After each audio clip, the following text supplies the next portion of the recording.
As traballadoras do comercio textil e de calzado da provincia de Pontevedra volveron hoxe á rúa. Nunha manifestación percorreron a rúa Benito Corval, na que foi a segunda xornada de folga convocada contra o convenio estatal Arte que se negocia en Madrid. Insisten en que Galicia quede fora destas negociacións. Xa hai moitas máis cuestións que sí que están claras e que aínda é moito peor do que realmente nos queríamos. Falamos de cuestións tan regresivas como pode ser o tema da xornada parcial, de xogar con esa flexibilidade de horas complementarias hasta un 60% de horas complementarias.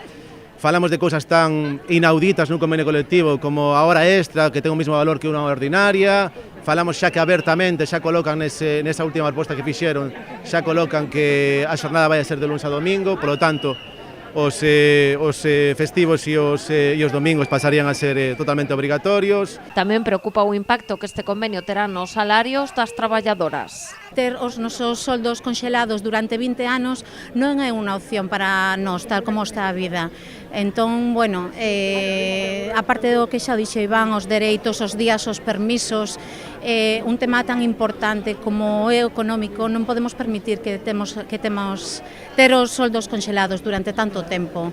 O pasado 23 de abril, CIGA, UGT e Comisións Obreiras asinaron o convenio na provincia de Pontevedra con melloras respecto do actual, pero aínda non foi publicado oficialmente. De asinarse e publicarse antes o Arte, o pontevedrés quedaría sen efecto. E nós o que queremos, evidentemente, primeiro, porque aínda non está asinado Arte, que hoxe non asinen Arte, e se asinan Arte nese preacordo, nos exclúan directamente, como fixeron as compañeras e traballadoras do País Vasco, para que non nos apliquen Arte, e unha vez que apliquen Arte e que Arte xa sexa unha realidade, que vai ser unha realidade, e se non nos excluen teremos que ir a por un acordo banco autonómico ou por un convenio galego, non nos queda outra. Establecementos como H&M, Mango Home ou o Ixo permaneceron pechados durante todo o día.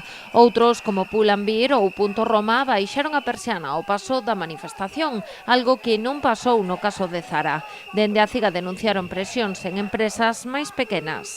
Depois sí que é certo que hai empresas pequenas como pode ser Crack, donde foron a folga as compañeras a semana pasada, e esta sí que é certo que recibiron moitísimas presións por parte da empresa, son poucas traballadoras nos centros de traballo, e bueno, e había medo e un pouco de condicionamento por parte da empresa, e non executaron a folga. Esta tamén foi a segunda xornada de folga nas provincias de Ourense e Lugo. No caso da Coruña foi a quinta.